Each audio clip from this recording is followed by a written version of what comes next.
Halo semuanya, gimana kabarnya? Semoga kalian baik-baik saja ya. Pada kesempatan kali ini saya akan menceritakan sebuah alur film serial yang berjudul Si.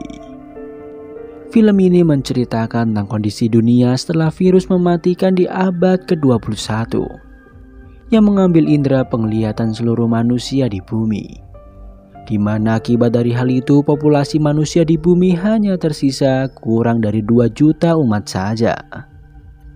Mereka yang bertahan hidup menyesuaikan diri tanpa menggunakan penglihatannya, dan setelah berabad-abad kemudian penglihatan dianggap sebagai mitos. Bahkan membicarakannya pun dianggap sebagai kesesatan. Karena saking tidak adanya orang yang dapat melihat selama berabad-abad setelah kehancuran tersebut. Baik, mari masuk aja ke dalam pembahasannya. Film diawali dengan seorang wanita bernama Magra yang sedang melahirkan di dalam sebuah gua kecil. Ia dibantu oleh seorang wanita bernama Paris untuk melancarkan persalinannya. Di sisi lain, kepala suku Alkeni sekaligus suami dari Magra yang bernama Baba Voss bersama para pasukannya sedang mempersiapkan diri untuk menghadapi sebuah pertempuran besar. Mereka mengendap-endap menuju tembok pertahanan untuk menunggu kedatangan musuh. Beberapa orang di barisan depan memiliki kemampuan unik dari masing-masing indera mereka, seperti dapat mencium bau atau mendengar dari kejauhan, sampai dengan merasakan niat baik maupun buruk seorang dari kejauhan.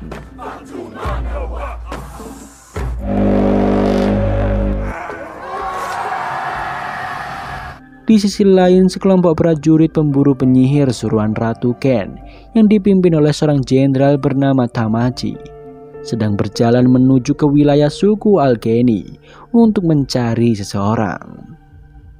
Salah satu prajuritnya berhasil menawan seorang pria dari suku Alkeni yang bernama Getterbugs.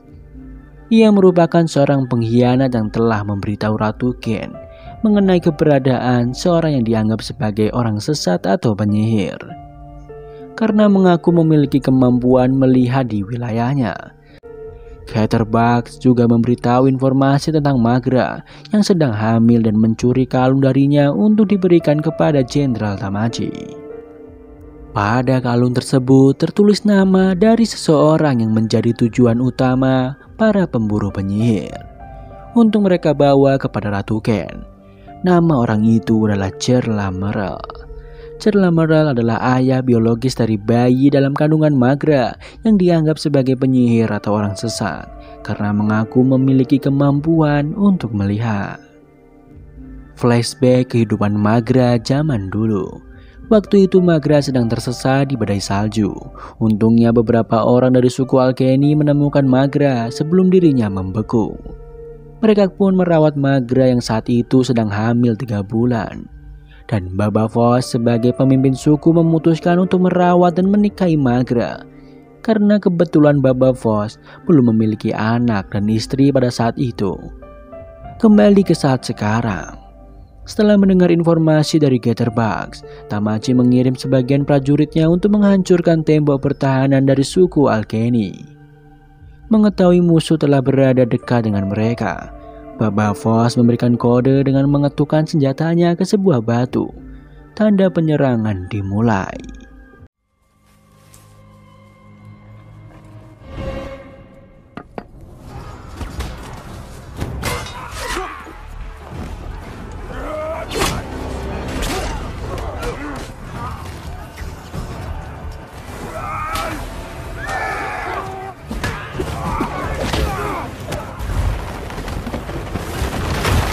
Pertempuran berlangsung cukup lama.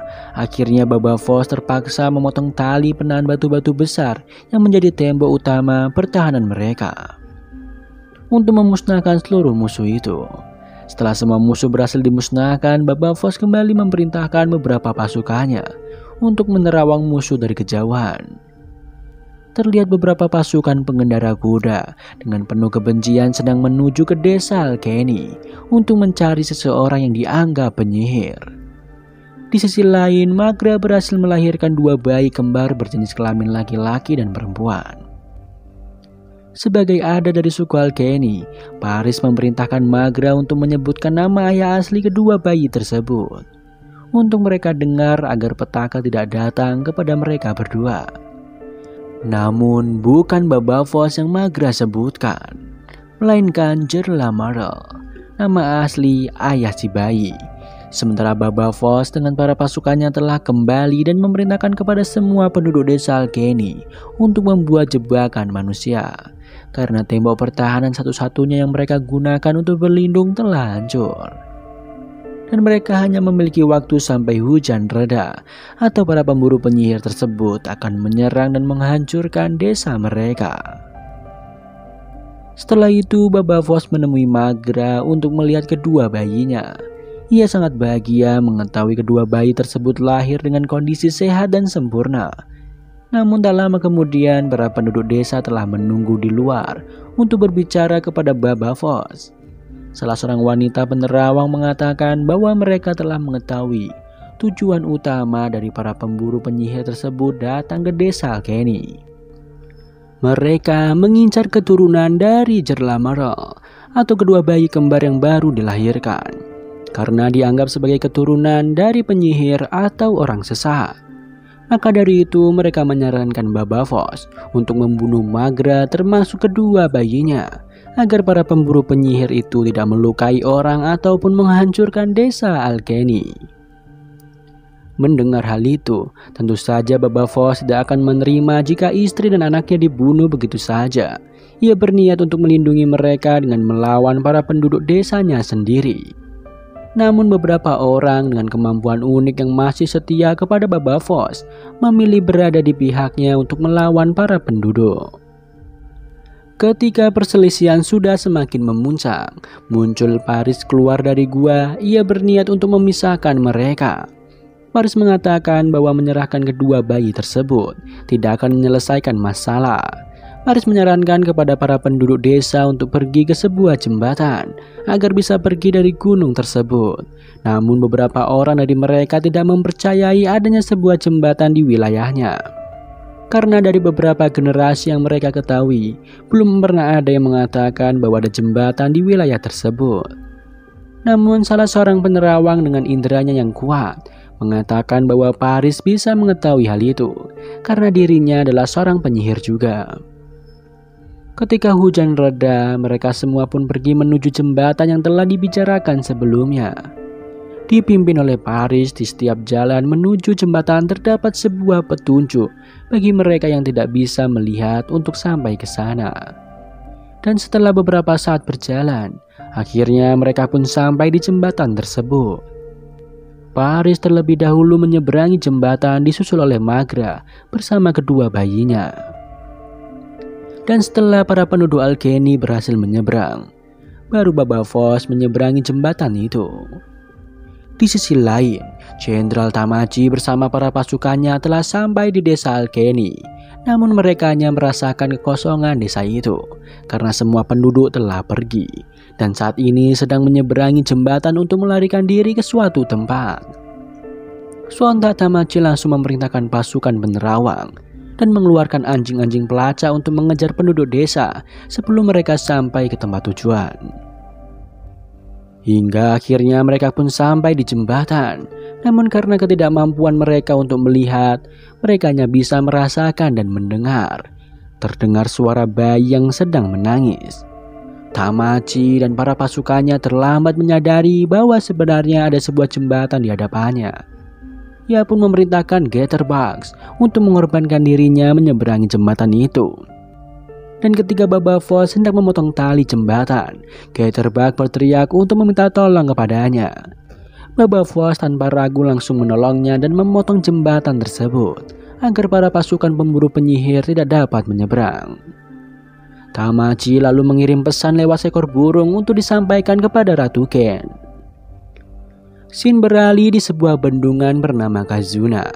Burung kiriman Tamaji mendarat dan memberikan pesannya kepada seorang penjaga agar disampaikan kepada Ratu Ken. Di dalam sebuah kastil terlihat Ratu Ken sedang berdoa. Setelah ritual doanya selesai, salah seorang penjaga memberikan pesan dari Tamaji. Dan ternyata pesan tersebut adalah kalung milik Magra yang sebelumnya diberikan oleh Jitterbugs kepada Tamaji. Setelah membaca isi kalung tersebut, malam harinya Ratu Ken mengumpulkan beberapa orang penting. Di sana ia mengatakan bahwa seseorang yang telah membunuh saudaranya dan mengajarkan kesesatan penglihatan, yaitu Jerla Meral, bukan hanya masih hidup, namun kini memiliki keturunan 2 bayi kembar. Maka dari itu dirinya memerintahkan kepada para pasukan pemburu penyihir untuk tidak hanya mencari Jerla Meral saja, namun sekaligus bersama kedua anaknya untuk dibawa ke hadapan Ratu Ken. Di sisi lain, Baba Voss dan para penduduk desa sedang beristirahat di suatu tempat. Paris mengatakan bahwa seseorang yang membangun jembatan dan menunjukkan arah menuju tempat tersebut adalah Jerla Meral. Kemudian Magra memberitahu kepada para penduduk mengenai identitas Jerla Meral yang sebenarnya, bahwa dirinya adalah orang sesat yang mengaku memiliki kemampuan ajaib yang pernah dimiliki oleh manusia berabad-abad yang lalu, yaitu sebuah penglihatan. Orang-orang di zaman tersebut sudah lama sekali kehilangan penglihatannya sampai mereka tidak mempercayai adanya indera penglihatan yang pernah dimiliki oleh manusia. Bahkan jika seseorang mengakui hal itu, maka mereka akan dianggap orang sesat ataupun penyihir seperti Jerla Meral. Setelah itu, Paris kembali memimpin para penduduk menuju tempat yang telah diinstruksikan oleh Jerla Meral melewati sungai yang telah dipasang petunjuk olehnya dan air terjun untuk sampai ke sana. Setelah beberapa hari, mereka melakukan perjalanan. Akhirnya mereka pun sampai di tempat tujuan, yaitu sebuah tempat hijau bersih yang telah tersedia binatang ternak untuk menjalani kehidupan sementara, agar para pasukan pemburu penyihir Ratu Ken tidak dapat menemukannya. Paris mengatakan kepada Baba Voss sebagai kepala suku untuk selalu berwaspada, karena suatu saat nanti para pasukan pemburu penyihir tersebut pasti akan menemukan mereka. Lalu ia pun menghilangkan semua petunjuk jalan menuju ke tempat tersebut agar tidak ada orang yang bisa menemukan kehidupan mereka di sana. Keesokannya terlihat Baba Voss yang sedang menggendong kedua bayinya di tengah hutan, berjalan-jalan menikmati udara segar. Ketika sedang meraba-raba sebuah pohon, Baba Voss dikejutkan dengan seekor beruang madu berukuran cukup besar yang membuatnya terjatuh. Beruntungnya kedua bayi masih tetap berada di dalam keranjang. Ketika beruang tersebut mendekati si bayi, Baba Voss langsung melemparkan kayu kepada si beruang untuk memancingnya. Dengan memanfaatkan pendengarannya yang kuat, Baba Voss langsung menyerang si beruang menggunakan pisaunya. Namun tak lama kemudian sebuah anak panah meluncur dan tertancap tepat di leher beruang tersebut. Setelah itu datanglah seorang pria dewasa menyapa Baba Voss yang tidak lain adalah sosok dari Jerla Meral. Ia sedang memburu seekor beruang dan hewan buas lainnya yang berada di dekat tempat itu, agar para penduduk desa Alkeni bisa aman dari serangan para hewan buas. Kemudian Baba Voss bertanya kepada Jerla Meral apakah ia akan membawa kedua bayinya. Namun Jerla Meral menjawab bahwa dirinya adalah seorang buronan para pemburu penyihir dan tidak akan aman jika kedua bayi tersebut dibawa olehnya. Maka dari itu ia meminta kepada Baba Voss untuk merawat kedua bayinya. Selain itu, Jerla Meral juga memberikan kunci untuk membuka sebuah peti yang tersimpan di dekat air terjun, yang nantinya isi peti itu dapat diberikan kepada kedua bayi tersebut ketika sudah berumur 12 tahun. Jerla Meral mengatakan bahwa isi kotak itu adalah sebuah pengetahuan untuk membangun dunia baru yang lebih baik dari para leluhur mereka yang tidak pernah mempercayai sebuah penglihatan dan menganggapnya sebagai kesesatan. Maka dari itu, Jerla Meral bermaksud mengandalkan kedua bayinya untuk mengubah dunia para leluhur yang dipenuhi oleh tahayul menuju ke dunia yang lebih baik yang pernah ada di beberapa abad sebelum virus mematikan menyerang dunia. Setelah itu Jerla Meral kembali pergi dengan memberikan nama kepada kedua bayi tersebut, yaitu Haniwa dan Kofon. Tak jauh dari sana terlihat Jitterbug menguping pembicaraan Baba Voss dan Jerla Meral. Kemudian ia pun langsung memberitahu bibinya yang bernama Shutterbugs untuk merencanakan sebuah siasat. Di episode sebelumnya diceritakan bahwa Jitterbug adalah seorang pengkhianat dan dia memiliki alasan kenapa dirinya berkhianat. Dahulu ibunya Jitterbug telah dihukum oleh Baba Voss dan Paris dengan cara dibakar karena telah berbuat kesalahan. Dan sekarang dia mempengaruhi bibinya untuk balas dendam kepada Baba Voss dan Paris. Awalnya Jitterbug sudah mengikhlaskan atas kematian adiknya itu. Namun karena bujukan dari Jitterbug, akhirnya mereka berdua pergi ke tengah hutan untuk menemui sosok makhluk yang dijuluki dengan Shadow. Shadow merupakan manusia dengan kemampuan menyembunyikan diri dengan baik. Bahkan seorang penerawang dengan inderanya yang kuat tidak bisa menemukannya. Tujuan mereka menemui Shadow adalah meminta bantuan kepadanya untuk memata-matai Baba Voss dan Paris. Shadow menerima permintaan mereka berdua. Di lain tempat, terlihat Baba Voss memberikan haniwa dan kofun kepada Magra. Ia lalu mengambil peti di sebuah air terjun. Kemudian ia memberikan peti dan menyampaikan pesan dari Jerlamerel kepada Paris dan Magra. Shadow yang telah dimintai bantuan untuk memata-matai Baba Voss dan Paris sedang melancarkan tugasnya di pojokan ruangan. Ternyata isi peti tersebut adalah sebuah mainan dan beberapa buku. Baba Voss dan Magra tidak yakin akan mengubah dunia baru dengan benda-benda itu, karena mereka sama sekali tidak mengetahui apa itu buku. Namun berbeda dengan Paris, dia mengetahui dan mengatakan bahwa benda tersebut pernah dimiliki oleh nenek dari nenek buyutnya yang pernah digunakan untuk menceritakan sebuah kisah dan tentunya sumber pengetahuan. Jadi tujuan Jerlamerel memberikan buku-buku itu adalah untuk dibaca oleh Haniwa dan Kofun, karena mereka mewarisi kemampuan melihat seperti dirinya. Setelah semua percakapan berakhir, Paris menyadari keberadaan dari Shadow yang sedang memata-matai mereka. Ia pun langsung memberitahu Baba Voss lewat bahasa isyarat di telapak tangannya.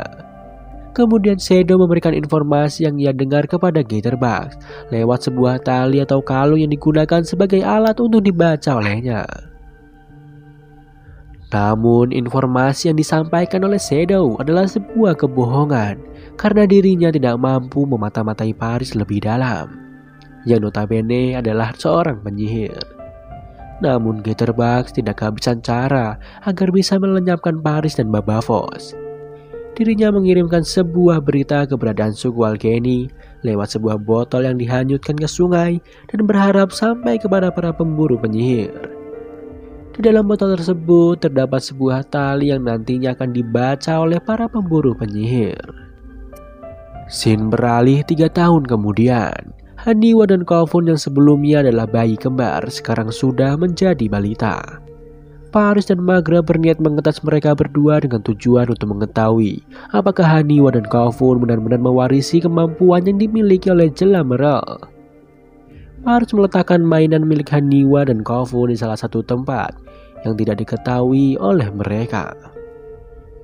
Kemudian Paris menyuruh untuk mencari dan memberikan mainan tersebut kepada dirinya. Alhasil mereka berdua berhasil menemukan dan memberikan mainannya kepada Paris dengan respon yang sangat cepat. Mengetahui hal itu, Paris dan warga percaya bahwa Haniwa dan Kofun telah mewarisi kemampuan melihat yang dimiliki oleh Jerlamerel. Tak lama kemudian Baba Voss datang dan mereka bertiga membicarakan soal kemampuan yang dimiliki oleh kedua balita itu untuk mereka umumkan kepada penduduk sebagai penerus dunia baru. Namun Magra menyanggah apa yang dikatakan oleh Paris karena Haniwa dan Kofun masih belum cukup umur untuk hal itu. Baba Voss kemudian memberikan saran untuk membuat keputusan mengenai pengumuman tersebut. Ketika umur kedua balita itu telah menginjak 12 tahun, seperti yang disarankan oleh Jerlamerel. Sambil menunggu hari itu datang, Magra memutuskan untuk menyembunyikan kemampuan kedua balita itu sampai waktunya tiba. Sementara itu, di posisi Jenderal Tamaji dan para pasukannya tidak pantang menyerah untuk mencari Jerlamerel dan kedua anaknya ke segala wilayah. Mereka juga menyuruh seseorang yang ditugaskan untuk mencari Jerlamerel dan kedua anaknya.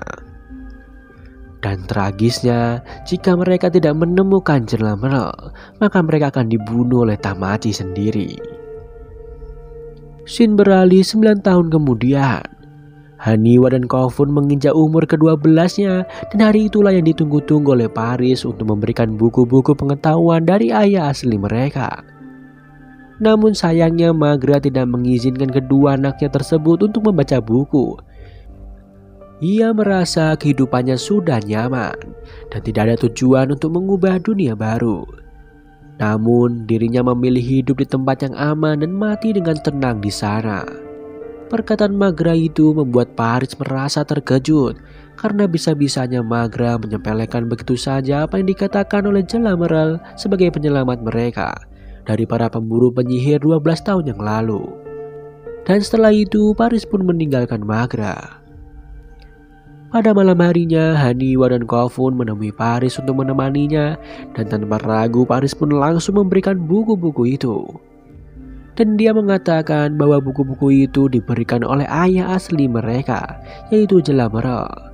Haniwa dan Kofun merasa ragu dengan apa yang dikatakan oleh Paris, karena yang mereka ketahui mereka hanya memiliki ayah yang bernama Baba Voss. Karena tidak percaya oleh perkataan Paris, Kofun langsung pergi meninggalkannya. Namun Paris memberikan pesan dari Jalameral kepada Haniwa dan memintanya untuk tidak membicarakan hal itu kepada siapapun. Kemudian Haniwa menemui Kofun dan membacakan pesan dari ayahnya itu.